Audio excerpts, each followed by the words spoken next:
Greetings and welcome. Thank you for joining us for this presentation on life stewardship from a biblical perspective, learning ways to take care of God's planet one choice at a time. My name is Timothy Campo, and I have my wife Shannon here with me, and we will be going through this presentation together, and our hope is that you will learn how to be a better steward. I'd like to start out with an opening prayer. Thank you, Heavenly Father, for this opportunity. Thank you for your words of encouragement and instruction. Thank you for the blessings you have given us, and may we all learn to be better stewards. And I praise you in your Son's name. Now, you may be wondering why. Why do we need to be a steward? All right, why? Why are we giving you this presentation? Why is this important? As a master gardener, I am a part of a large organization that teaches many wonderful ways to take care of the planet, to recycle, to encourage people to grow things, and to treat our planet as something that is important.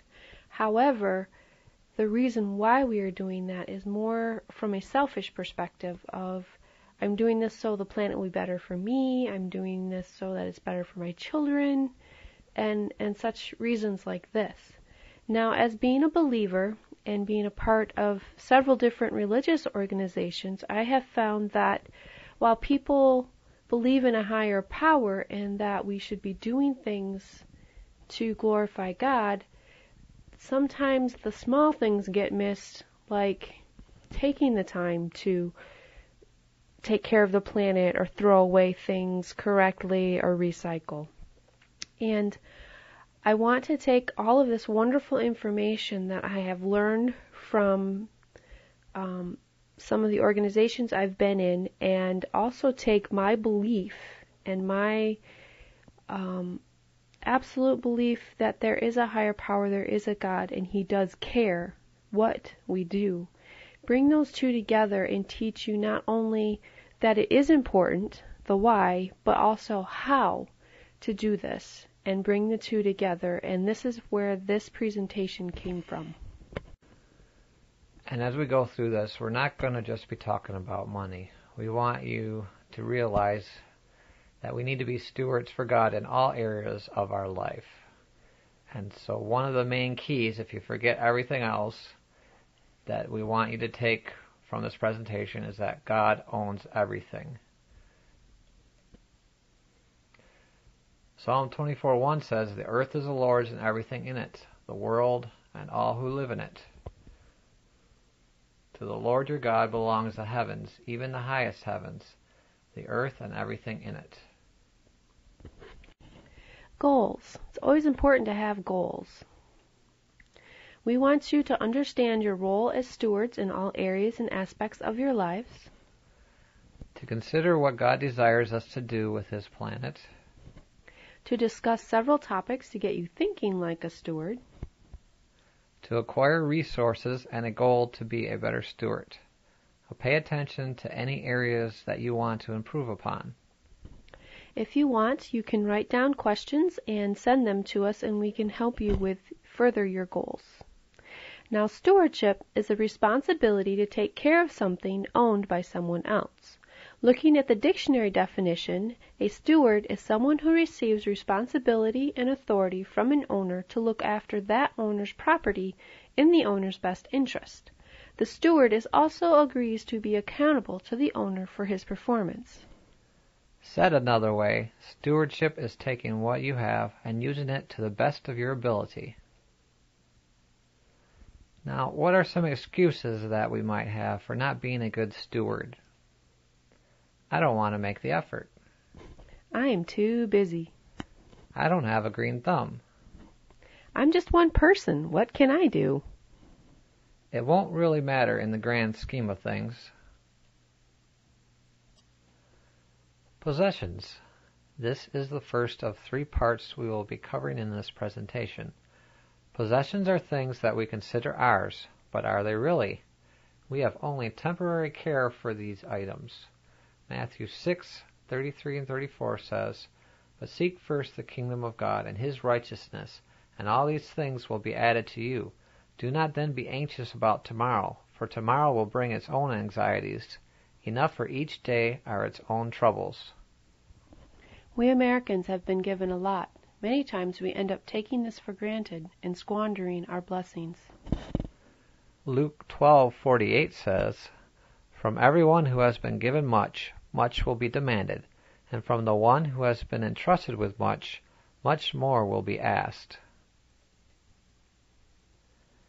Money.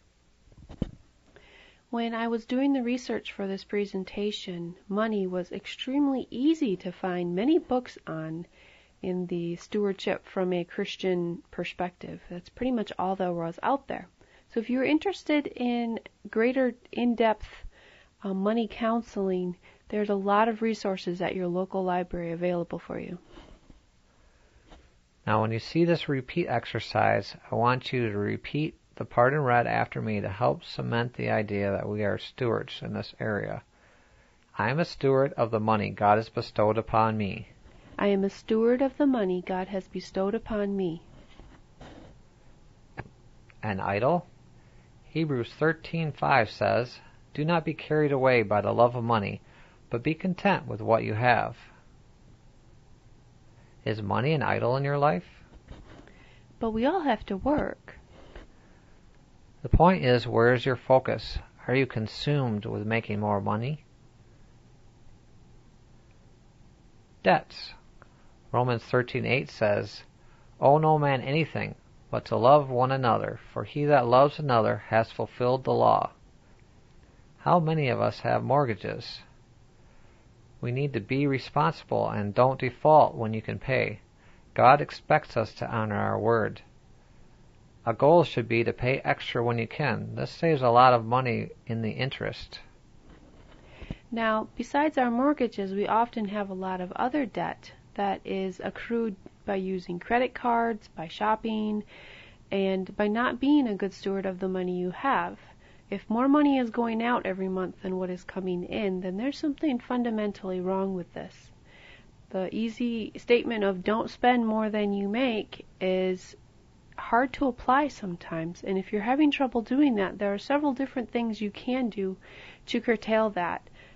If you're having trouble with a credit card and you're spending more on that than you can pay off every month, cut it up and use cash only. There's the envelope ideas where you put money in each envelope for the different things you use them for during the month, and by doing that, you know exactly how much money you have to spend on each item. Be careful when you go shopping too. Not every shopping trip has to blow out the credit card, and be careful when you bring things home as well, because not only have you spent money on that, but now you have to take care of that and put that somewhere in your house. Savings. Proverbs 13:11 says, "Dishonest money dwindles away, but he who gathers money little by little makes it grow."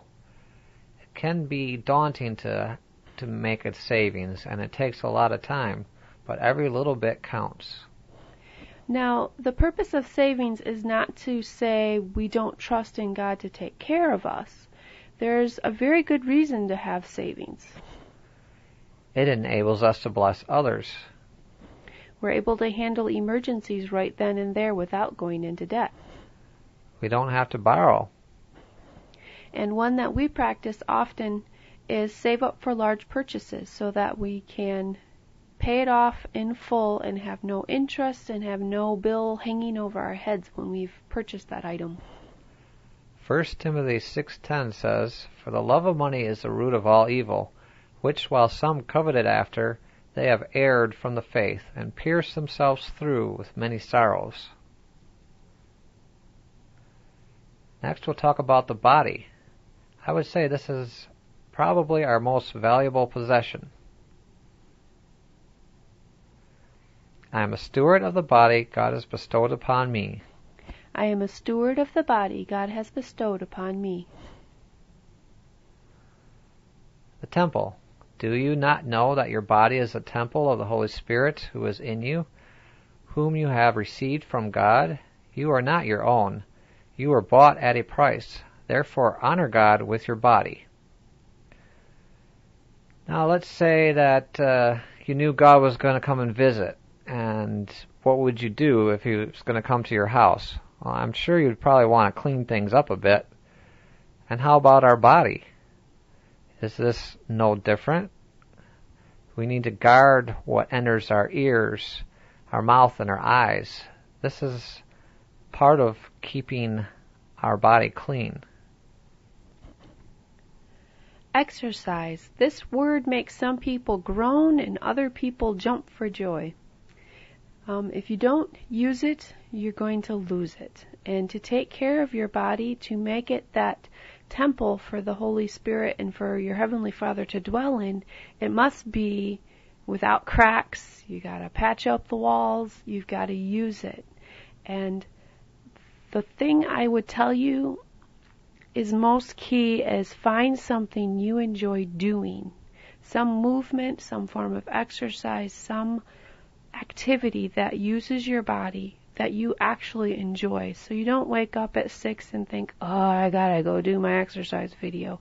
But you enjoy going out for a walk. You enjoy taking your dog for a walk. You enjoy going to an exercise class or going with girlfriends or going with the guys to play some touch football. Find something you enjoy doing and then commit to that and do that. And encourage yourself and also others with you to do it as well. And finally, what you put into your body. We spoke about that a little bit before. And one key is, why do you eat? Are you eating to satisfy your brain, or are you eating because your body needs fuel? And we so often have this relationship with food that is entirely based on emotions and feelings. We eat things to make us feel good. Those things we eat aren't necessarily being eaten to make our bodies feel good. In Daniel 1:3-16, the story of Shadrach, Meshach, and Abednego and Daniel, the young Hebrew men that were taken into captivity, and they asked their, jailer or keeper, if they could eat vegetables and water rather than the king's diet, which was composed mainly of high fatty foods and sweets and probably the typical American diet. And they were allowed to do this on a basis that in 10 days they would be pretty much tested. And after those 10 days, it was found that they were sharper, they were more healthy, their skin was clearer. Now, that's because they were eating food for their bodies, not food that makes their brain happy. So I would encourage you, think about what you put into your body and why you are putting it into your body. And not telling you to go on a diet, because diets don't often work. But to think very clearly when you make a decision to eat something, am I doing this to give glory and honor to God and be a good steward of the temple He is dwelling in? Or am I doing this for selfish reasons, to make myself happy, to cover up a problem or an issue? These are all things I want you to think about with how you take care of your body. And what about our actions? This is something that we do with our body. Matthew 25:40 says, "The king will answer them, I tell you the truth. What you did for even the least of these people, you did for me. They are my brothers." It's not just exercise, but service, helping one another. What about the words we speak? Matthew 12:36 says, "But I say to you that every idle word that men speak, they will give account of it in the day of judgment." Do our words tear down those around us, or do we use them to help build them up and encourage? Now in 1 Samuel 3:19, the scripture verse says, "And Samuel grew, and Yahweh was with him, and let none of his words fall to the ground." And I always kind of wondered, let none of his words fall to the ground. And I believe I've come to realize that his words were from God. And so when they left his mouth, they went and they did things. They encouraged people. They were words of exhortation, or they were holy words, so that none of the words fell to the ground and were trampled upon or ignored. They were words that people listened to and paid attention to. And we need to do that same thing, is when we speak, what are we saying? Are we encouraging others? Are we lifting up others? Are we drawing other people back to God? Or are we saying things that will fall like large rocks onto the ground and cause our brothers and sisters to stumble? I don't want to be a stumbling block to a brother or sister because of what I have said. So remember, when you speak, let those words be life and light and encourage and bring up others rather than fall to the ground and make them stumble. Isn't it sad that the people closest to us are often the ones we are least careful with our words? Next we have vehicles. I hope yours is in better shape than this. I'm a steward of the vehicles God has bestowed upon me. I am a steward of the vehicles God has bestowed upon me. And of course, with vehicles there's maintenance. Now, typically you would have an owner's manual, and you'd want to read through that to help you with that maintenance. If you go to a service station, they probably want you to change the oil every 3,000 miles. But in my owner's manual, it said you only had to do it every 7,500 miles.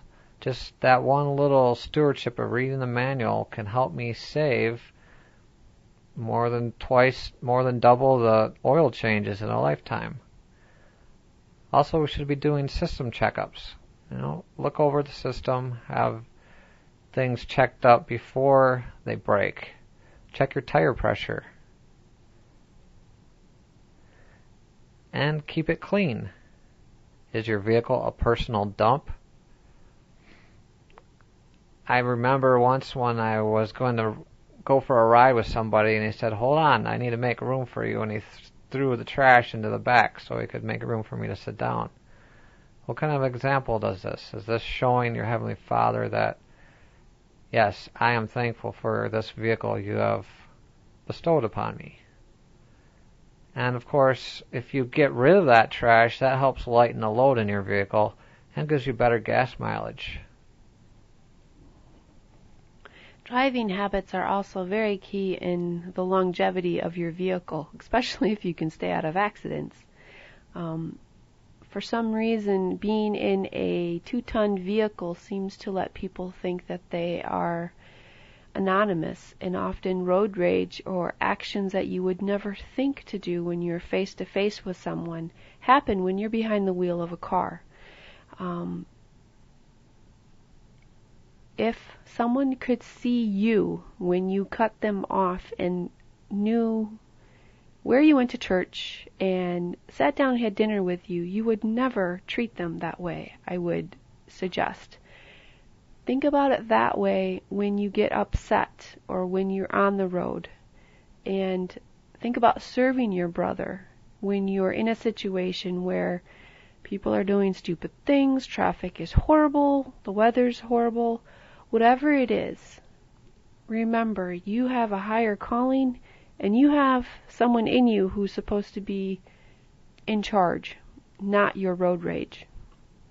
Along with that, how you accelerate and how you brake in driving your car can help you with your gas mileage greatly. If you accelerate slowly and you brake slowly, that will save you many gallons of gas. It will also protect your engine and your brakes, and it will also help you to keep from getting in accidents because you're not taking off so quickly or braking so fast. You can react to the situations around you much more quickly. And then another thing I found while I was looking up research was this funny question of, should you roll down the windows or should you run the AC? Which way saves the most gas? And the magic number was 40 miles per hour, according to what I found out. Is if you're going less than 40 miles an hour, roll the windows down. If you're going over 40 miles an hour, use the AC so that you don't cut down on your wind resistance. What about if you put your windows halfway down? Aerodynamics still don't work. Okay, we also have efficiency and alternatives. We all know gas is getting costly, so choose the best vehicle when you're going out. If you have a long trip, take the one that's more fuel efficient and plan your route. Try to make it all in one trip and make an efficient route and not be going back and forth between stores if possible. Another thing we can look at is carpooling, walking, bicycle, or ride public transportation.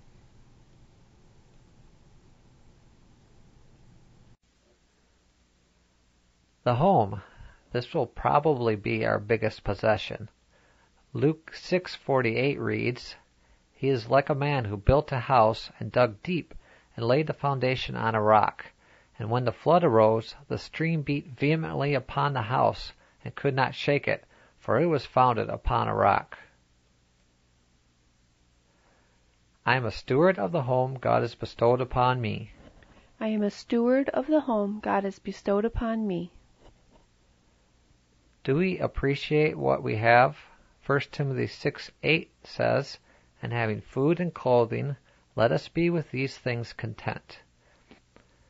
Are you content with your current home, or are you looking to upsize and have that dream house that you want? Well, consider those living in the third world. Maybe if we visited those houses, we might think, our place isn't that bad. And of course, with a home, we want to do maintenance. Little things that we can repair now may help avoid further damage and costly repairs later. This can save money in heating and cooling as well, if we have a broken window, for example. Why is it, though, that we tend to wait till selling before we fix up our house? And then sometimes we must think, hey, it's not that bad after all. One thing is we get bombarded with is keep a clean house. If your house is clean, that must mean you're a good person. And there are thousands of cleaning products on the market now to keep every bit of your house clean. I have one caution for that. Conventional cleaners are the second biggest contributor behind pesticides to the fact that the air inside most homes is 2 to 5 times more polluted than the air outside. That means all of those cleaning products you spray all over your house is creating toxic chemicals in your air that you are breathing in and your children and your family are breathing in. In fact, about 70% of the streams sampled in 2002 actually contained chemicals from a household cleaning products. So all of those things that go down the drain, they go somewhere. One way that you can avoid a lot of those chemicals is to make your own cleaning products or to buy ones that have ingredients that you actually understand what they are. Vinegar is a great cleaning product, and you can make a vinegar solution that will sterilize and clean most of your household surfaces. Another thing that helps with your air quality is plants. Plants help eliminate toxins by pulling the air into their leaves, and they release oxygen back out. Spider plants, peace lilies, orchids, ivy, bamboo, African violets, ferns, and philodendrons are all very easy plants to grow in the average house, and they are very good at cleaning the air. Another issue that you can have with helping keep your house clean is to get rid of as much carpet as you can. Carpets hold dirt, they hold germs, they hold mites, and they're also very difficult to clean. Manufacturing issues also come with carpet because it's not a very green process to make carpet, and the things that carpet is made out of is very poisonous. It's loaded with VOCs like toluene, formaldehyde, a lot of toxic things that new smell when you get carpet. Those are all those gases that are being released from your carpet. So if you can, remove your carpet. It will help with your cleaning issues, and it'll also help with the toxins in your house as well. Another thing is paint. Now, paint can be a wonderful or a horrible thing. You can clean paint easily, but you want to go for low or zero VOC latex paint if you can. And if you are a mother who is pregnant and you want to get that nursery already, please don't paint it yourself. Let someone else paint it for you so you aren't taking any of those toxins and maybe hurting your baby. Another thing that's really neat is milk-based paint rather than petroleum-based paint. This is the old-fashioned paint. And it's a little different, but it's kind of a neat idea. Also, part of keeping it clean is to declutter. We have a rule of one thing in, two things out. And you'd think eventually we'd run out of stuff, but it doesn't look like we're putting a dent. It's amazing how much stuff you have when you start looking at it. When you go around your house and you find piles of things, ask yourself, are you still using it? Magazines, for instance. Are you even reading these magazines that you're still getting? One thing that I like to do is go paperless when I can with utility bills and auto payment. This helps reduce the paper and the clutter and does everything online. And also take care of things as soon as possible. If you just let it pile up, it gets more and more daunting and more of a problem, and you just don't want to touch it then. So if you take care of the little things right away, it's not so bad. And the idea of a home for everything and everything in its place also helps a lot with decluttering and keeping things neat. Now, we've been talking a lot about many different things, and we want to caution you. Don't go out and replace everything with eco-friendly choices, but choose wisely when you do buy. If you have a refrigerator now that's on its last leg, well, by all means, go out and buy an energy-efficient refrigerator. But if you don't have money in the budget for a new refrigerator and the one you have is working fine now, well, then save up for it or work on other things that are bigger issues. Some things that you can do to save money when you want to replace things is buy vintage, get something refurbished, repurpose something that you already have, or recycle things. And by doing that, you can reuse and perhaps save money that way to get different things. And when you do get rid of something, give it away as opposed to dumping it. And giving it away means you can give it to a neighbor, a friend, you can donate it to a second-hand store or to your local city mission. However, do remember, if it is garbage, nobody wants it, and you need to take care of it appropriately. And clothes. Clothes are fun. I have many clothes. But one thing that I have learned from Miss Smarty Pants, who's online, is have what you love and what fits. And if it doesn't fit and you don't love it, then why do you have it? It is just simply cluttering up your closet and taking space where you could be having things that look good on you and make you feel good. One thing I do is try to go through my clothes annually or semi-annually, and I hang all my hangers backwards with all the clothes on it, and when I wear something, I turn the hanger around, so that way at a glance I can see, oh, in the last 3 months I've worn these items, and those I haven't. It's very easy to discard something.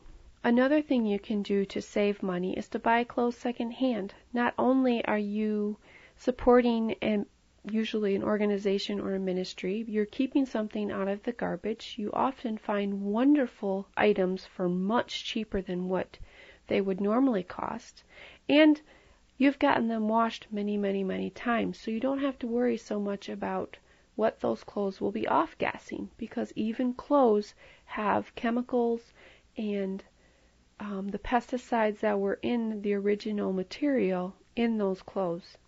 When you do buy new, try to buy organic cotton, especially if it's going to be things that are your underclothes or right next to your skin. Those would be the best for you. And good fabrics, of course, would always be to choose natural rather than man-made. Cotton, wool, cashmere, linen, and silk are much better for you physically to wear than these synthetic materials, which often don't breathe. They hold your sweat in close to your skin sometimes, and they don't have the same frequencies of health that the natural fabrics do. When they did testing on it, linen has the highest frequency that is positive for your body. So often when people are very ill, they would try to wear linen closest to their skin, and that helps them be healthier. Another thing is try not to use the dry cleaner. Dry cleaning has extremely toxic chemicals that they use to wash your clothes, and then they stay in your clothes when you get them back. Often, many times, if something says dry clean only, I have put that in the delicate cycle of my washing machine and then hung it dry. And even then, I didn't always put it in the delicate cycle. I just threw it in with the rest of my clothes and ironed it after I was done. Worked just fine.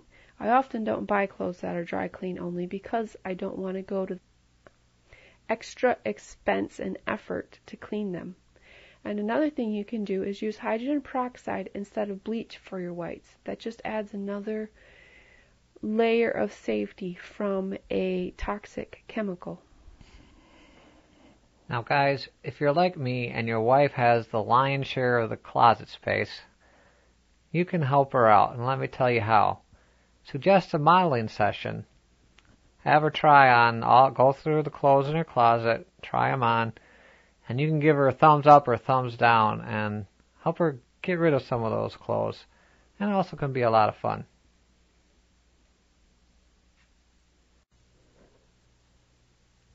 Next, let's talk about land. Isaiah 66 verse 1 says, "Thus says the Lord, the heaven is my throne, and the earth is my footstool." I am a steward of the land God has bestowed upon me. I am a steward of the land God has bestowed upon me. Care for the land.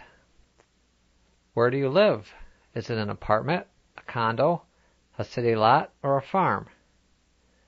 It doesn't matter much or how little you have. Are you taking care of it? If all you have is a balcony, are you keeping it clean? If you are blessed with 10 acres, are you being productive with it? Or is it lying fallow? Let's define what the word productive means in what we're trying to express to you. It doesn't mean that we expect you to have every single inch of your property covered with food-growing plants.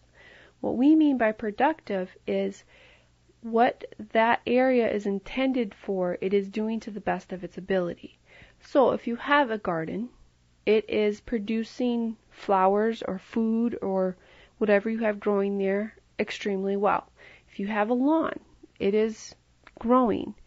If you have woods, they are clean. They are not full of invasive species. They are available for the animals to live in. If you have farmland or if you have a driveway, whatever you have, are you taking care of it so that it is as best as it can possibly be at this time? Now let's talk about some plants. Plants are those green things that grow outside. But there are many different kinds of plants, and they can affect your land in many different ways. Now, if you have native plants, and native means things that grew here naturally before, I guess, white man came and took over, those are the best and usually the hardiest plants to have in your area. However, we have brought many plants in from other places, and they have no natural enemies. And so we have things like kudzu vine down south that's taking over the world. We have loosestrife up here, which is a beautiful purple plant that's destroying our wetlands. These are two examples of invasive species that are destroying that land and how its productivity is. Not only are invasives very hard on the environment and on your area, they're also high maintenance because you have to keep them in check. Another thing is many people have their yards landscaped in some sort of way. And I would encourage you, have the landscape that you can handle. If it's extremely high maintenance and you hate going outside and getting your fingernails full of dirt, well then that's not a good fit for you. That's not productive for you. If you, however, love going out and working in your lawn, well, by all means, have as many plants as you want. Also, make sure the plants you have are appropriate for the space they're in. I've seen many places where people plant those big green prickly bushes, they're called yews, in front of their house, and they are forever trimming them back. That's because those yews in the wild would grow to 15 feet tall and wide, and you're trying to keep them in a little 3 by 3 foot space. That's not appropriate for their space. You'd be much better to buy or get a different kind of bush. So do your homework before you plant something, or if you move into a new place and you need to find out what's there. Now, we recently had a project where we did some re-landscaping because the plants were getting out of hand, and it was quite a task to do what we wanted to do, and I was saying, let's just mow it down and get her done. And I was saying, save every single raspberry plant! So part of being a good steward is to have balance, and sometimes you have to compromise. So what we did was save the best plants and discarded the rest. Now we're going to talk about garden care. This is what you are going to do to take care of all of those plants that are on your balcony or on your farm lot. Now, one thing, as a master gardener, I get people asking me is, what is this bug? Or what bug is doing this? Pests. Pests are any sort of an insect or an animal that is destroying or eating your plants. Find out what it is first before you go and try to kill it or spray something on it. One fun insect that a lot of people think are absolutely horrible is ladybug larvae. They look like little alligators. They're frightening if they were big, but they're the best insect to eat aphids. And if you kill those thinking they're a horrible insect, you've just let your aphid population go to town on you. And insects. Some insects are good, some insects are bad. You have to know what is doing what. And I am very much a proponent of handpicking and letting things be. If I have a lot of aphids and they're hurting a plant, I will often take care of that. But if I see a few aphids and I also see ladybugs and lacewings in the area, then I just let it go. Because in order to keep a ladybug around, you gotta give them something to eat. And weeds. There is a funny quote by a gardener that said, even a rose is a weed if it's in the wrong spot. A weed is just a plant in a place it's not wanted. So, to my father-in-law, dandelions in his lawn are the horriblest things ever. However, a dandelion in my herb garden that I'm going to eat is in its perfect spot. Same plant, a weed to one, and food to another. Watering also can be a huge chore, or it can be a more easier chore and not so expensive. If you do a few things like plant plants that are not so hungry or thirsty, or appropriate for the area. If you have a boggy area, plant bog plants there. If you have a really dry, hot, sunny area, plant succulents and sedums there.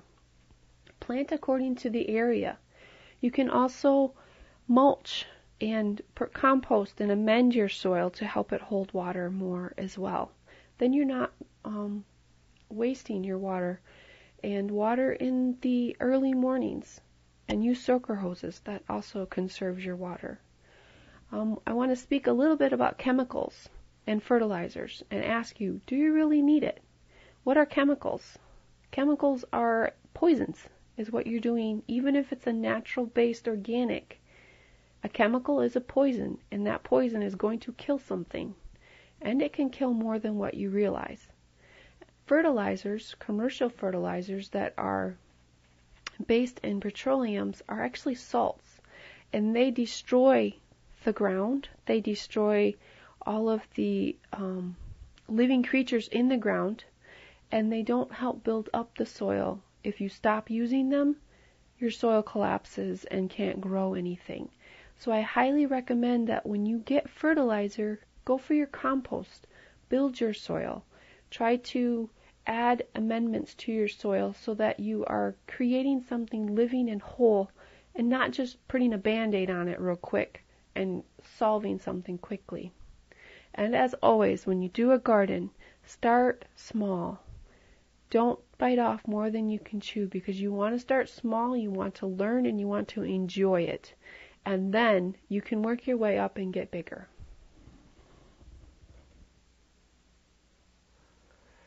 Next we have tools. Sorry ladies, this is men only.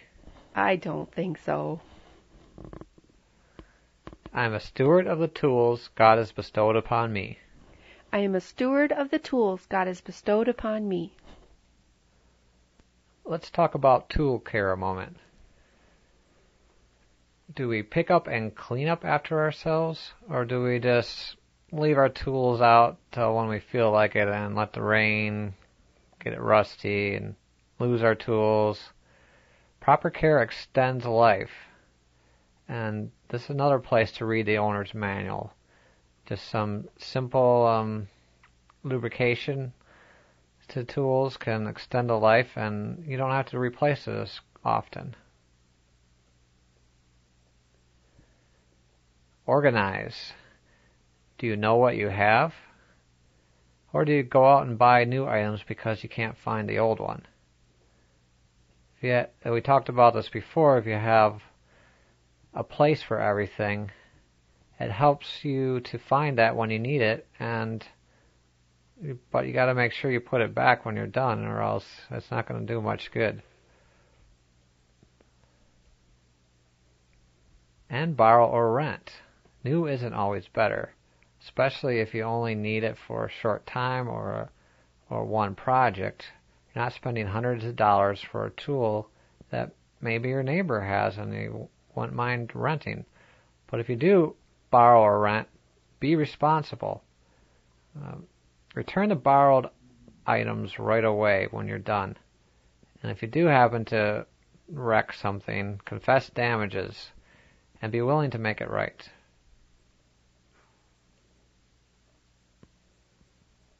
Knowledge.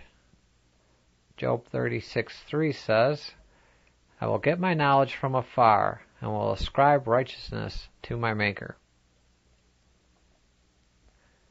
I am a steward of the knowledge God has bestowed upon me. I am a steward of the knowledge God has bestowed upon me.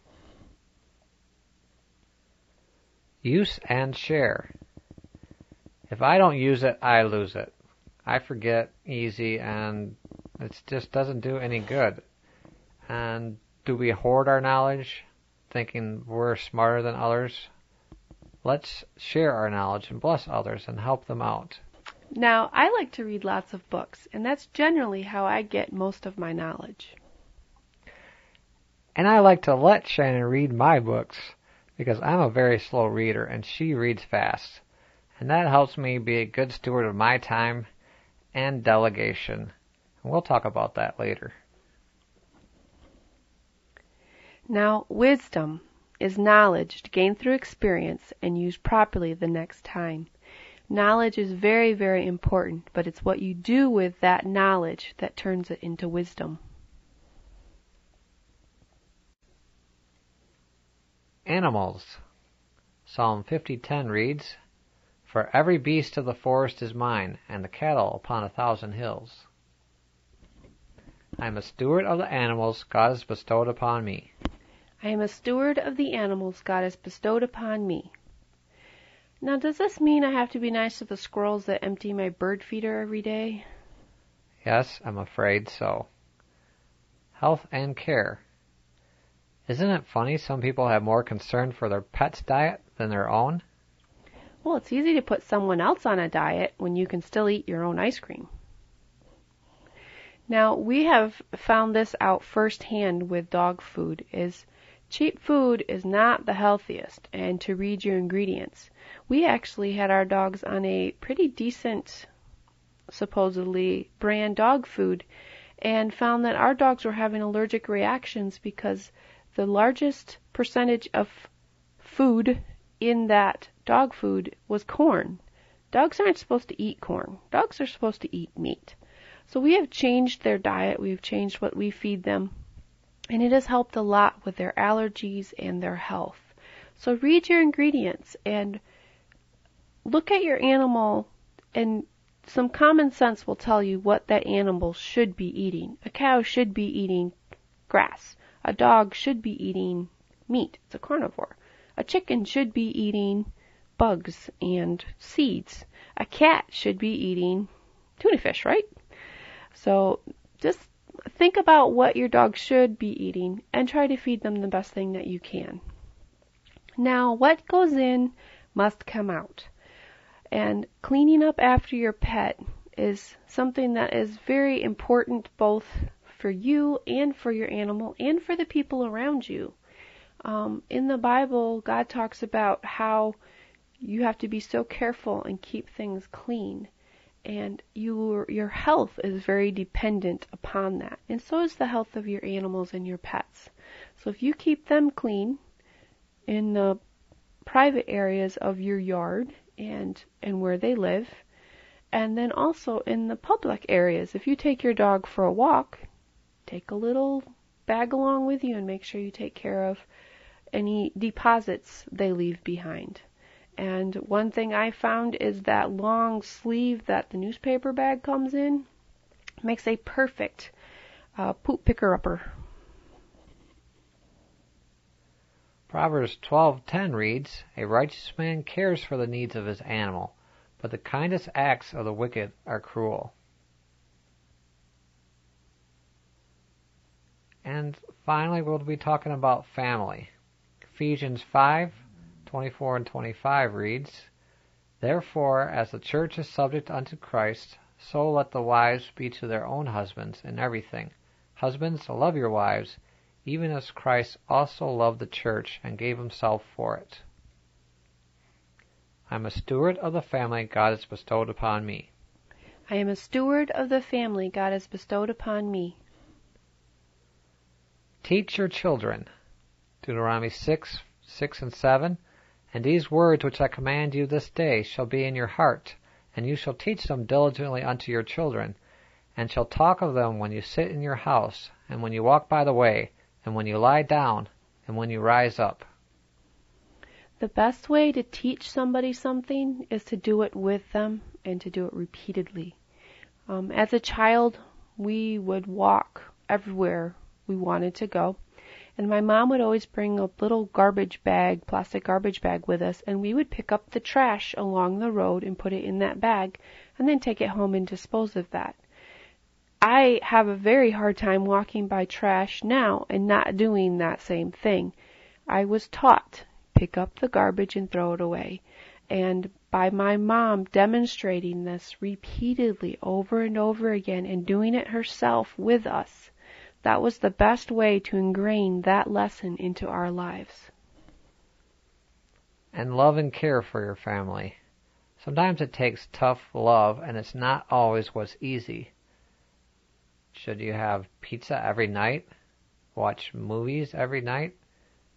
Or how about when you're in the shopping with your kids and they want the sugar-coated cereals with the fries inside? And finally, legacy. What is your legacy that you're going to leave behind with your family? When people look at your lives and at your family's life, what are they going to remember? Are they going to remember the fact that you loved each other, that you took care of each other, that you made your family the most important thing in your life and in your priorities? Or are they going to remember that you were always gone off too busy doing something? Are people going to remember that you took the time to take care of others, that you cared about how you acted and responded to other people's needs? Or are they just going to remember that you had that big rich house but you never gave or helped anyone? What legacy do you want to leave behind in your family? What are you going to be remembered for? What do you want to be remembered for? And this brings us to the last slide of possessions. 1 Timothy 6:7-8 reads, For we brought nothing into this world, and it is certain we can carry nothing out. Therefore let us be satisfied with food and clothing.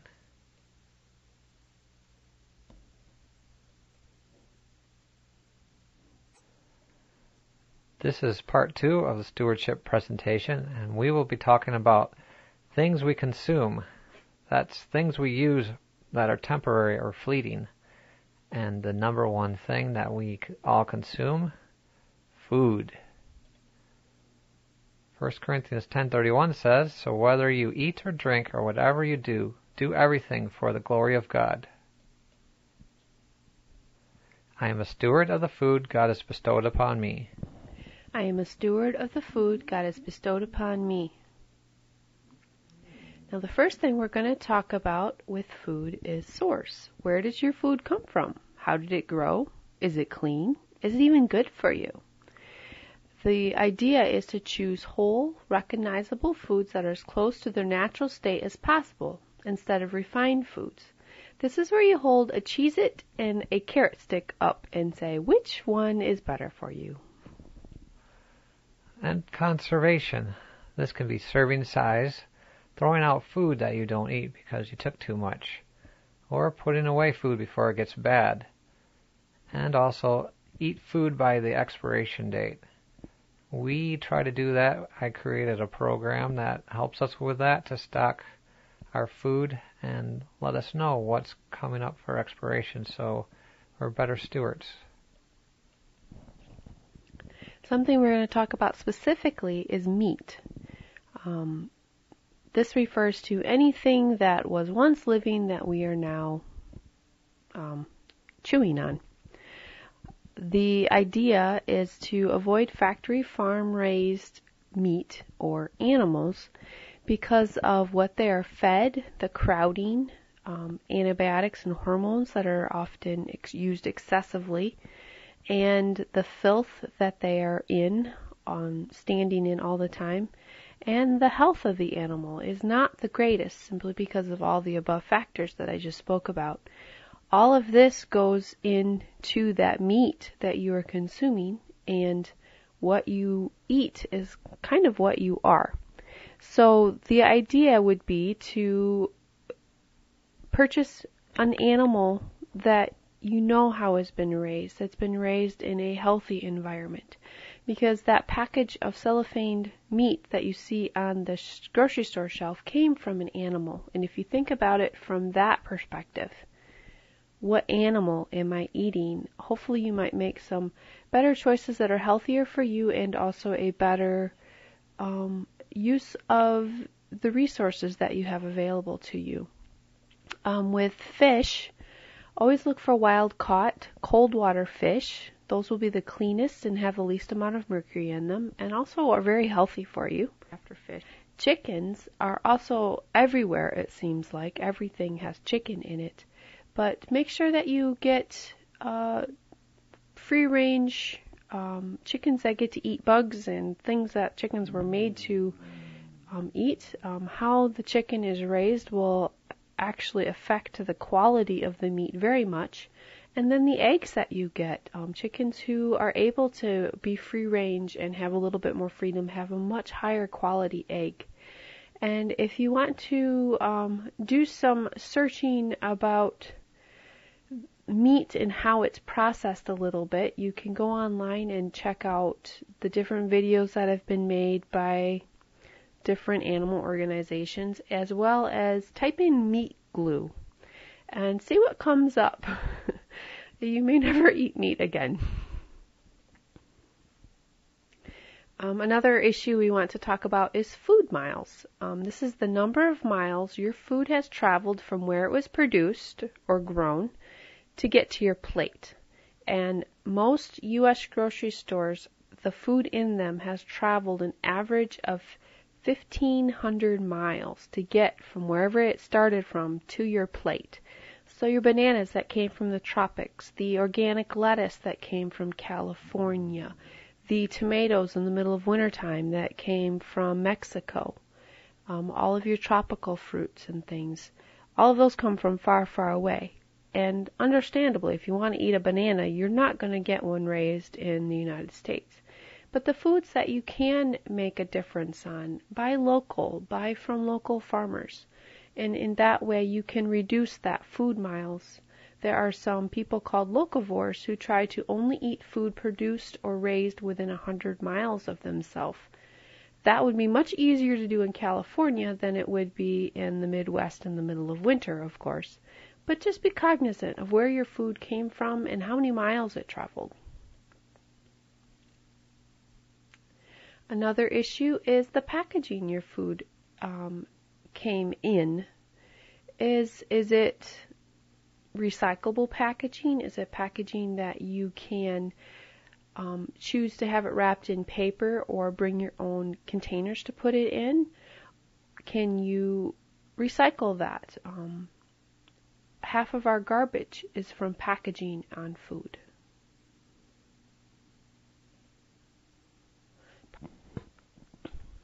Choose glass over plastic.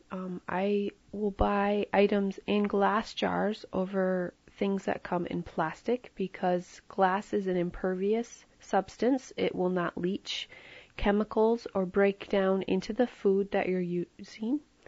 Manufacturing a plastic bottle produces 100 times the toxic emissions that manufacturing a glass bottle does. So it's much healthier for the environment to use glass. Another great thing that you can do that's relatively easy is bring your own bags. We actually have a couple of stores in our area that will give you a 5-cent discount for every bag that you bring and use in the store. And it's relatively easy to do. You don't have a lot of waste afterwards. And actually, my reusable bags are much sturdier than the plastic or the paper bags that you can get at the store. The Dirty Dozen. No, we're not talking about the latest movie. What I'm talking about here is the worst and best clean produce. There's 2 lists, and we'll provide that later in your resources. The dirtiest list, which are the ones that have the most chemical residue on from the sprays and the way they're produced, and buy those organic if you can. And then there's the clean list, which are more healthy for you. We also provide instructions for a natural produce wash or spray. This will help get rid of some of those chemical residues. And you can grow it. By growing it, you can control what you plant, what you put on it, how you water it, and what you do with it. And you can plant enough to put it up and save it for the wintertime or times when you don't naturally have good, fresh fruits and vegetables. If you don't have a lot of space, you can do raised beds, you can grow a tomato in a planter. There are many different options, and there's always a way if you really want to try growing something. And last, we're going to touch on personal products. Even though you're not eating it, your body still absorbs chemicals through the skin from products applied to the skin, the hair, and the nails. These are all permeable surfaces on your body. Unfortunately, beauty products are not as strictly regulated by the FDA, so things labeled organic or natural may not really be what they say.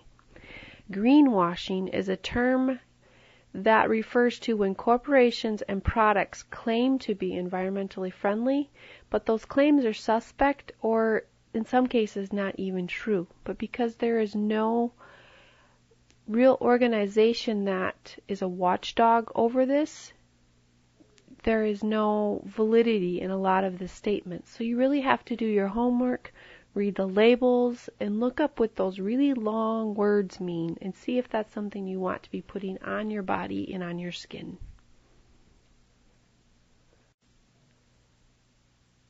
Next, let's talk about water. This is equal to, if not more important than food. I'm a steward of the water God has bestowed upon me. I am a steward of the water God has bestowed upon me. Now where we live in the Great Lakes region where there is 5 very large bodies of fresh water. So conservation of fresh water to us seems a little silly. But however, across a lot of America, there is a shortage of water, and this is a very important topic. To conserve water, there are some big things and little things that you can do to practice this in your everyday life. Turn off the water when you're brushing your teeth, running water in the kitchen at the kitchen sink, getting some water in a cup, waiting for the water to turn cold after it's been hot, or vice versa. I actually keep a watering can by my kitchen sink, and when I'm trying to get the water to get hot, I'll put that under there and catch all that extra water that would normally go down the drain, and then I have water to water my plants. Another thing you can do with flushing the toilet is be selective of when you flush, and flush it when it needs to go down. When you water your plants and your lawn, do it at correct times. Do it in the early morning or late evening instead of the heat of the day. Use drip irrigation, sprinklers that put water where you want it watered and not watering the driveway or the sidewalk, for example.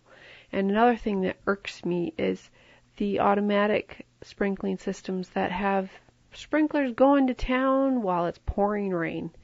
I want to knock on their door and ask them what they're thinking. And another thing that I am horrible at is shorter showers. I really like my hot showers.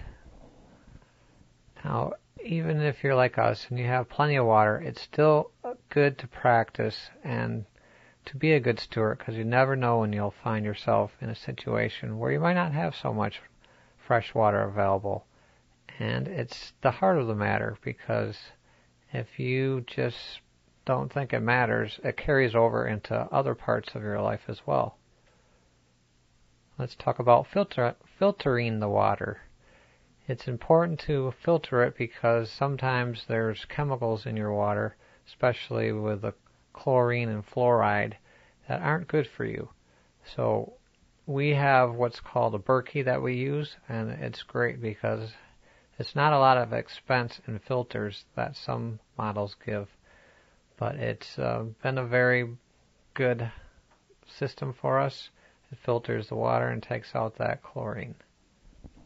Now I want to say one thing about our water as a whole in America, and we are extremely blessed to have municipal water principalities that they clean our water and they provide water, and there's always water when you turn on the tap, and that is a huge blessing.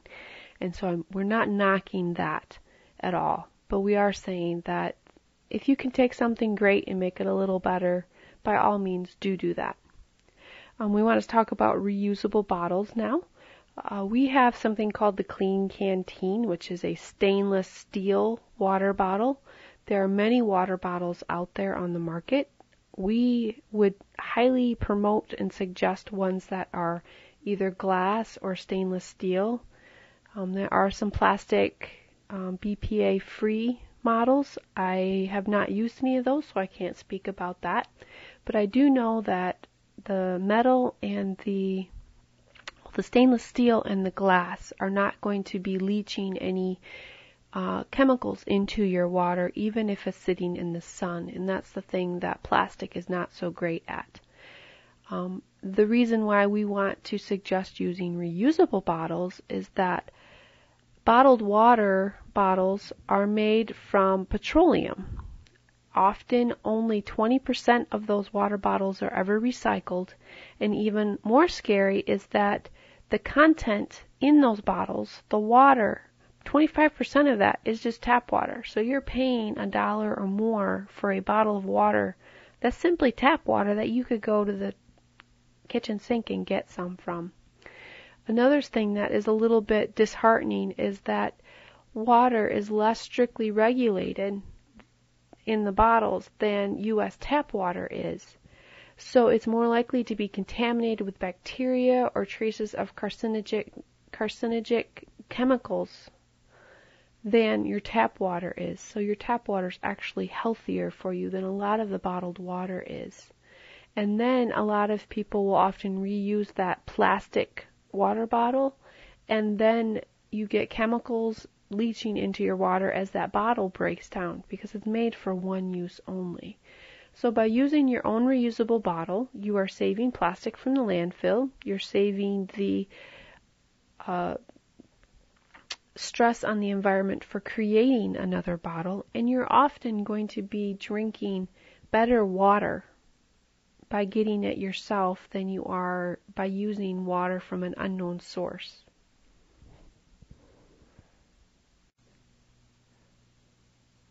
Energy, the energy we consume like electricity, gas, and propane. I am a steward of the energy God has bestowed upon me. I am a steward of the energy God has bestowed upon me. Conservation. We recommend things like a programmable thermostat. This can help you conserve energy when you're not at home or when you're sleeping and you don't need to have it so warm or so cool. Another thing you can do in wintertime is to lower the heat and wear a sweater to help you stay warm. And in the summertime, open the windows and wear layers so you can cool off instead of running the air conditioning. Just don't leave the doors open in the middle of winter. One thing that I have learned is that you can actually wash laundry in cold water. About 90% of the energy used by washers is used for heating the water. Instead of running hot water, I use warm water with my whites and run everything else through cold water. And if you have a bad stain, pre-treat it and then run it through your wash. Hot water may often cause that stain to set. And in the dryer, make sure that you clean that lint trap. That is very key to help your dryer run more efficiently, keeps the lint from building up and perhaps causing a fire, and it dries much, much faster. Unwad your clothes before you dry, and air dry when possible instead of using the dryer. Clothes smell wonderful when they've been hung out on the dryer, and it also preserves your clothes and they last longer. You can also conserve energy in your refrigerators and freezers by keeping them full. If you don't have enough things in your freezer, put in a jug of water, and that will help keep your freezer much cooler and not run so hard. And if you keep your temperature between 38 and 40 degrees in the refrigerator, that's the best temperature for your food. And of course, with lights, the best way to conserve energy is to turn them off when you are finished using them. Now we're going to talk a minute about CFLs and LEDs. A compact fluorescent light uses about 2/3 less energy than incandescent light bulbs, because 90% of the energy of an incandescent light bulb is converted into heat. And these are the bulbs that Thomas Edison invented long ago, and we are just now coming up with different ways of creating light. The other way is with LEDs. Now, LEDs are much more expensive, but in the long run are actually cheaper than CFLs and don't have the mercury issue. However, both of these options are much better energy-wise than the incandescent light. And unless you are trying to warm up something with the incandescent light bulb, the CFL and the LEDs are a better choice. And alternative energy. If you're looking into building a new home, that might be a good time to examine some alternative energy sources like water, wind, and solar. Time. Whose is it? What do you do with it? Are you in charge of it, or do you chase it? Ecclesiastes 3:1 says, "To everything there is a season, a time for every purpose under heaven." I am a steward of the time God has bestowed upon me. I am a steward of the time God has bestowed upon me.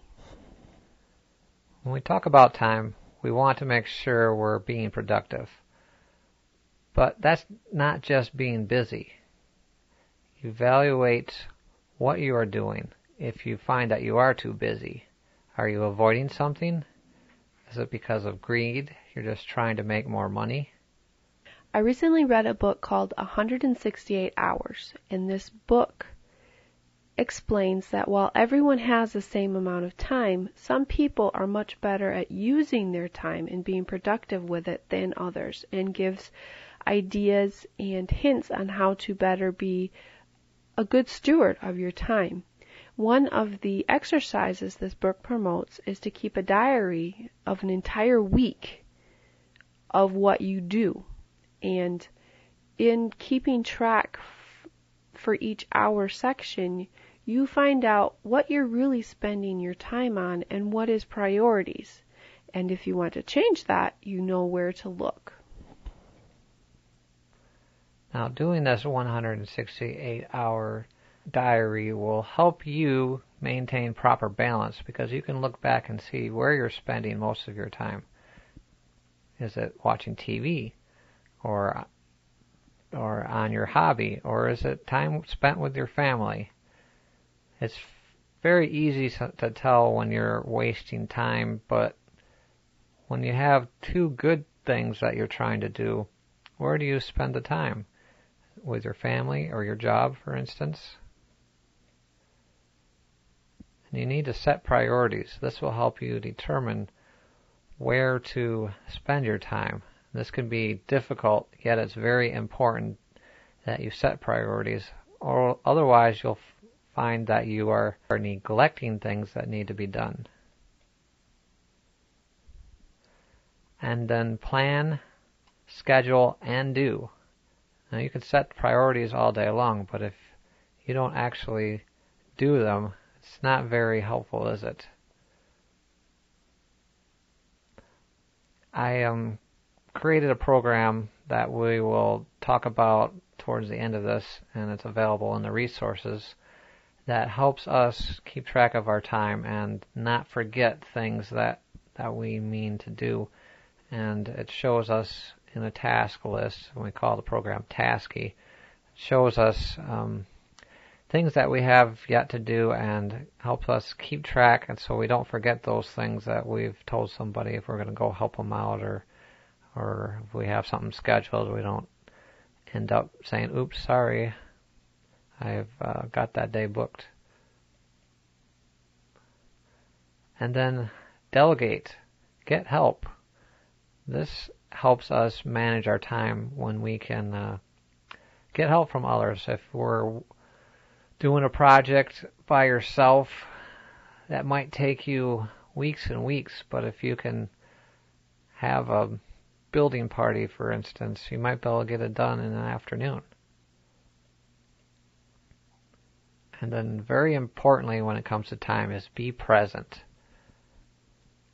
When you're talking with somebody or in conversations, spending time with family, focus on what you are doing, not thinking about what you need to do at work the next day and having your mind elsewhere. Be present when you're spending time.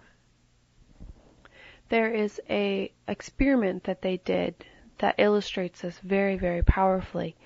They had two groups of people, each of them at lunchtime, and they gave them lunch and set them in front of either a computer to play a card game, or set them in a room by themselves with the food, and then told the people to go ahead and eat whatever they wanted. Now, the people who sat in front of the card game and played while they ate, it was found that they had less enjoyment of the food, they ate more food, and they didn't feel full and satisfied. Now, the people who sat in a room by themselves and focused on their food ate less food, made better choices, and reported feeling more satisfied and happy with the food that they ate. Now, this is just a simple experiment with a single meal. But imagine that put across, months of food choices, and you can rapidly see the huge impact that's going to have on your health just with your food choices.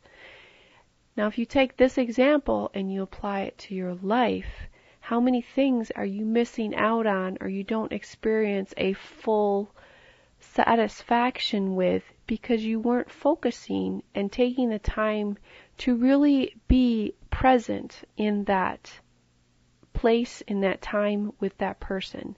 And another thing that is very much a hindrance to being present is often your phone and texting and Facebook and things like this that you can do while you are in a group with other people. And don't neglect the people you are with for distractions that are around you, because it will very much hurt your experience.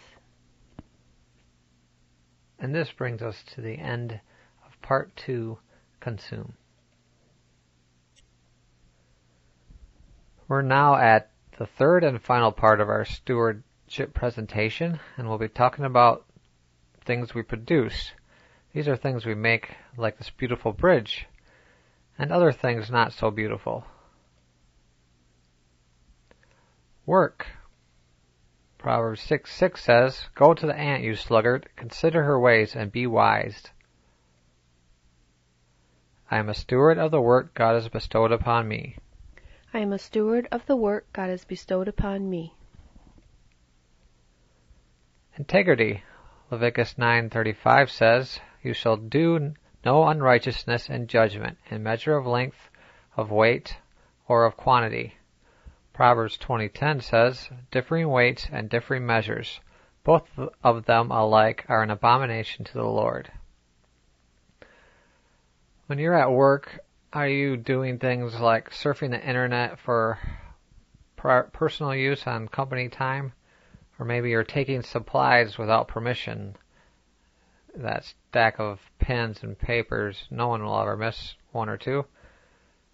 Or how about starting late or leaving early? And of course, just simple poor workmanship and not doing a good job. Now, I can struggle in this area, especially when trying to keep productive and there's nothing to do. And as a homemaker, I don't have anyone looking over my shoulder, and I don't have children to trigger me to do things, so I have to keep up my own integrity by what I force myself to do, and that can be an extreme struggle when no one's watching. But there is someone watching. Your Heavenly Father is always there. Talents. Now you may say, I don't have any talents, but these can be simply abilities God gives us, the things that come easy, and it can be your experience.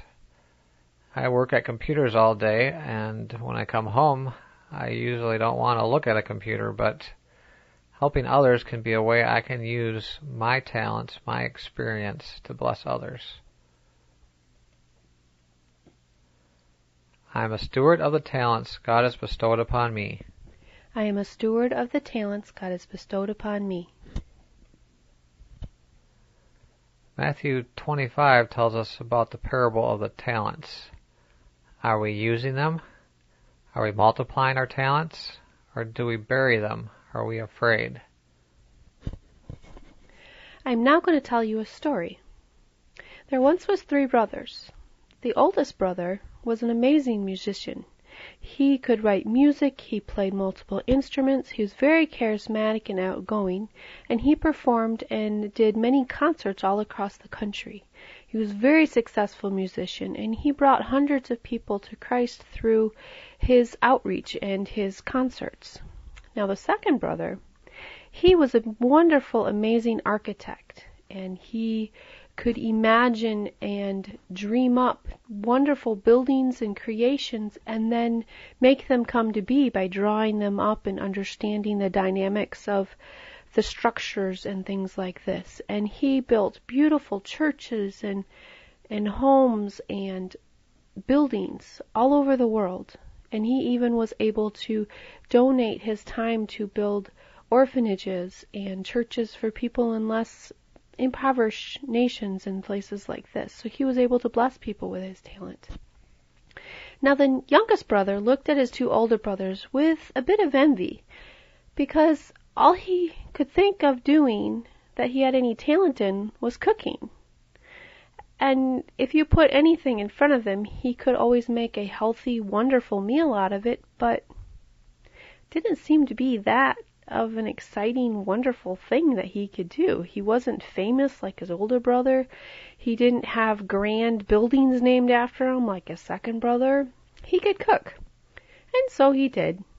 He cooked the Thanksgiving meals, and he worked in a restaurant, and he did stuff with his foods, but he just always felt like it was never valuable, not worth it. He always envied his older brothers and was actually quite bitter about the fact that he didn't have any talents like his brothers did.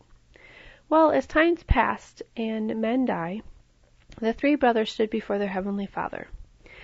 And God looked upon the first brother and said, "Well done, you have taken the 5 talents that I have given you, and you've used them, you've multiplied in my kingdom. Welcome to your rest." And the first brother entered on in. And the second brother stood before his heavenly Father, and he also heard, "Well done, good and faithful servant. You have used what I have given you, and you have blessed others. Come on in." And the third brother stood before Heavenly Father, and he sort of wondered what God was going to say about the fact he didn't give him anything that was wonderful or a great talent. And God looked at him and shook his head and said, my son, why didn't you use what I gave you?" And the son looked at him and said, "All I could do was cook. Who cares about that? That's not a great thing. There's no money, there's no fame and reward in being able to cook a pot of rice." And the Heavenly Father looked at him and said, "But my son, I created you to feed all those people that were hungry. You could have blessed so many people with teaching them how to cook and how to eat, yet you didn't do anything with it." And the son turned away disappointed and broken-hearted because he realized it wasn't the magnitude of the gift, it's how you use it that the Heavenly Father's looking for. Now with talents, it's important to remember that it might not just come easy. All the brothers had to work at their talents in order to get to their ability and their perfection. Garbage. What a mess. Let's just bury it.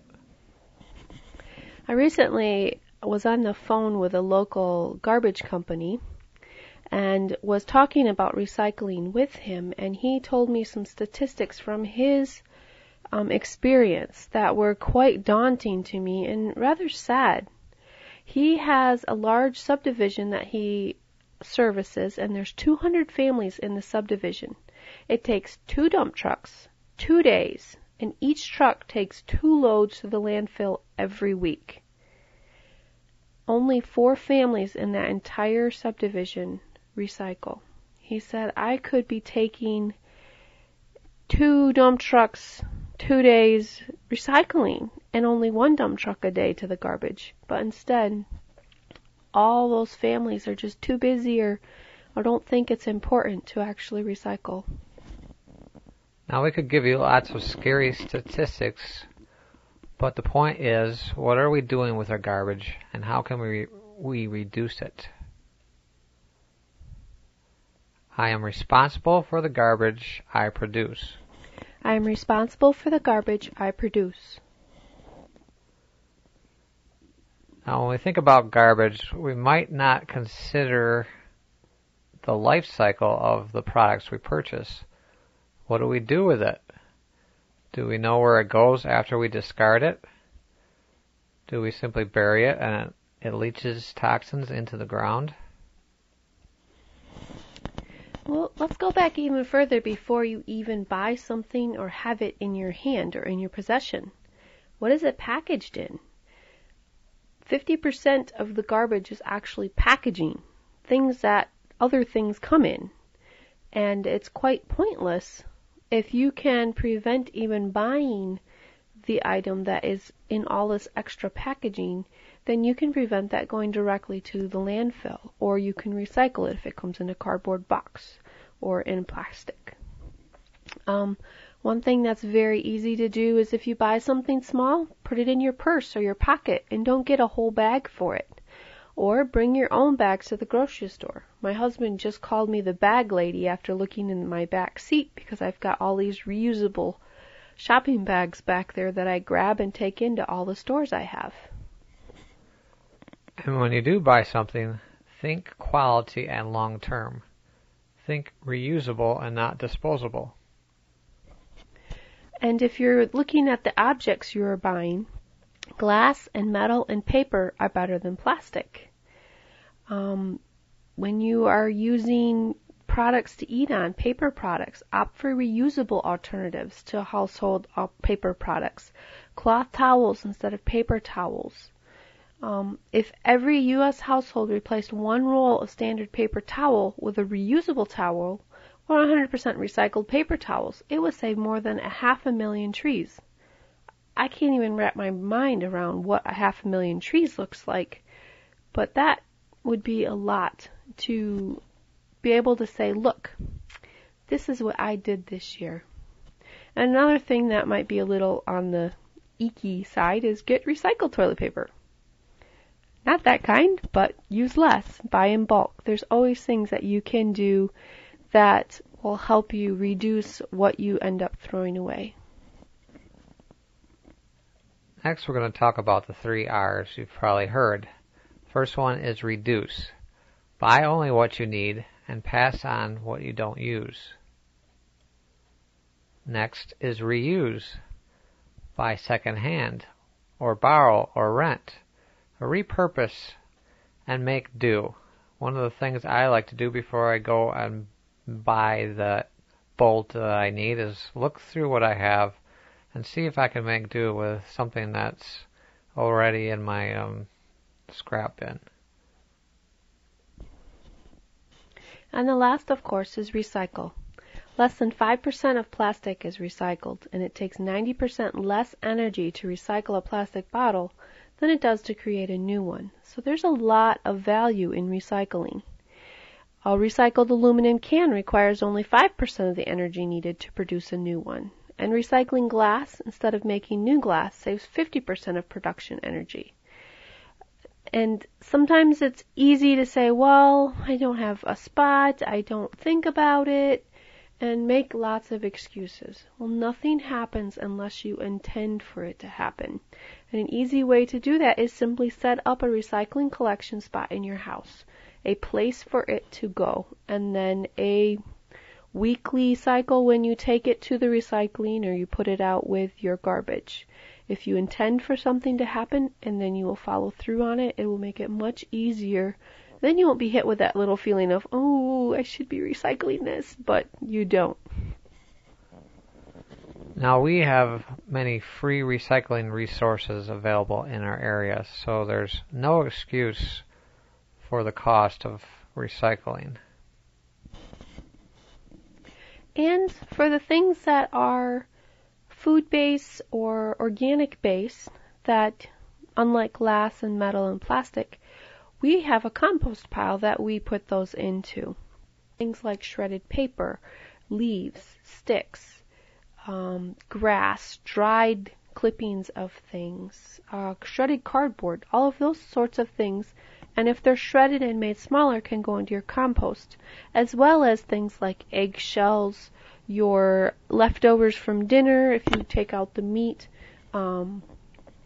all your cuttings and scraps from making salads and vegetables, all of that can go in your compost, and you can just stir it a couple of times. We also have some dogs that help take care of the leftovers for us as well. So that way we don't have to throw away food, and then we don't have a stinky garbage. Garbage Island. Let's talk about that a little bit. Now, while I was doing research for this presentation, I came across this idea that there was a garbage island out in the middle of the Pacific. And when I first read it, in my mind, I thought, oh man, there's this huge pile of garbage floating in the ocean, like big pieces of recognizable things all crammed together. Well, actually, it's a little worse than that. And when I brought this to Timothy's attention and we studied it a little further, we got some more information. This is a sampling from some of the plastic pieces floating in our oceans. It's much worse, as Shannon said, than the bigger pieces that could be collected easily. These little fine pieces have been dredged, and they break down over time, and the sun breaks them down into smaller and smaller pieces. And there's areas where the debris, the plastic garbage, is in greater concentrations than the life, the plankton of the sea. Now here's a video. You'll have to go to YouTube and just do a search for the Great Pacific Garbage Patch. Good Morning America. There's a short, about a 5-minute clip there that's definitely worth taking a look at, and it'll explain this in much better detail, and they do a pretty good job.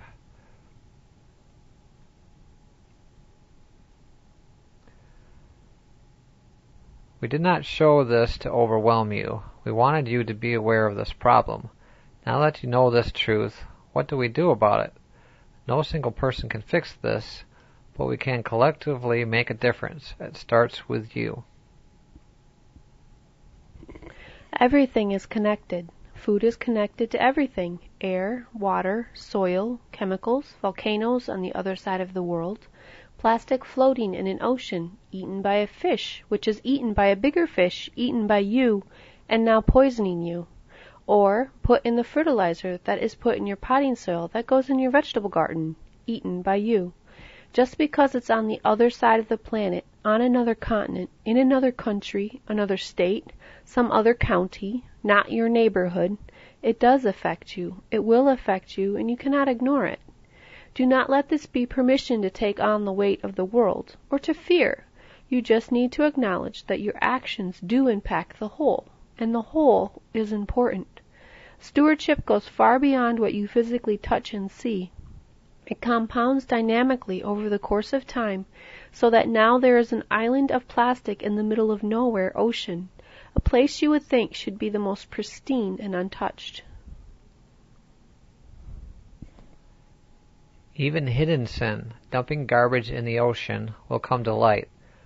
Burying trash will not make it go away either. It has to be dealt with, or it will poison the ground and make you sick. Deal with everything, for if you do not, it will fester, rot, break down into sharp, tiny, poisonous pieces that will spread from you to others. The earth is not broken yet. It can be fixed, but you must start now, not tomorrow, not later, now. Choose to honor God in stewardship and taking care of the planet, time, resources, and talents He has given us. Choose you this day who you will serve, God or convenience, greed and selfish carelessness. It isn't their problem or a problem for someone else to fix. It is our problem. Imagine standing before your Heavenly Father who has every deed done, every word spoken, every thought you have entertained, recorded, and then seeing your own personal landfill, filled with all the garbage you have produced, things you have trashed, tossed out the window of a car, dropped as you walked, didn't recycle, poured out on the ground, or buried in the backyard.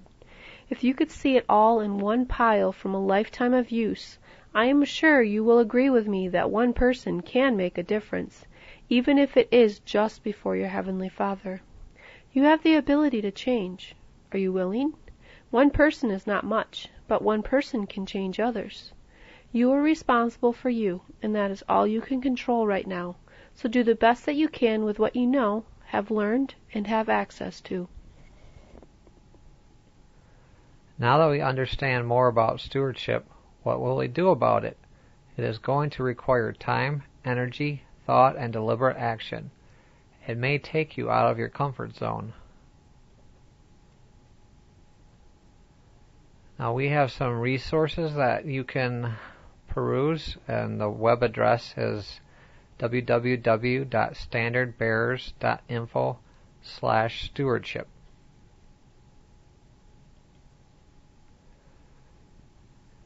On this webpage you'll find goals and accountability resources,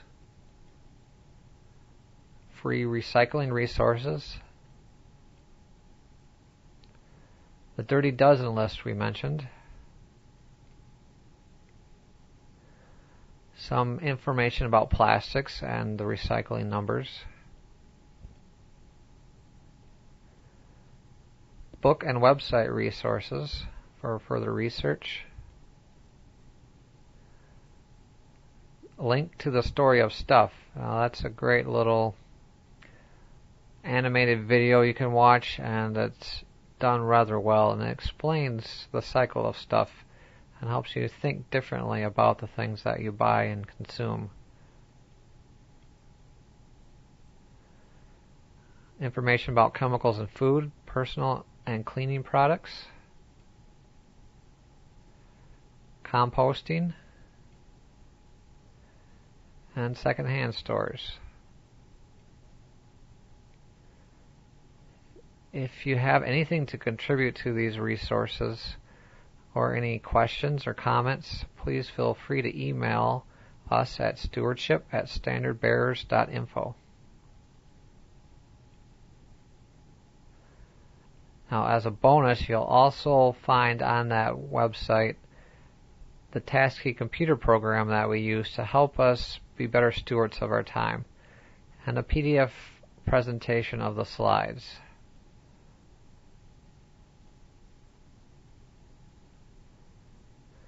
One final verse, Matthew 25:21. Then his master said to him, "Well done, good and faithful servant. You have been faithful over a few things. I will make you ruler over many things. Enter into the joy of your master."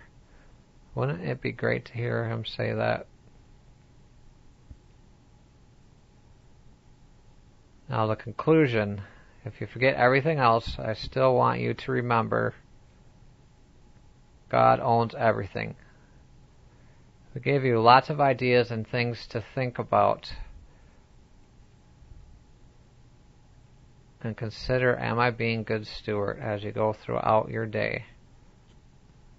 May you be blessed. Thank you.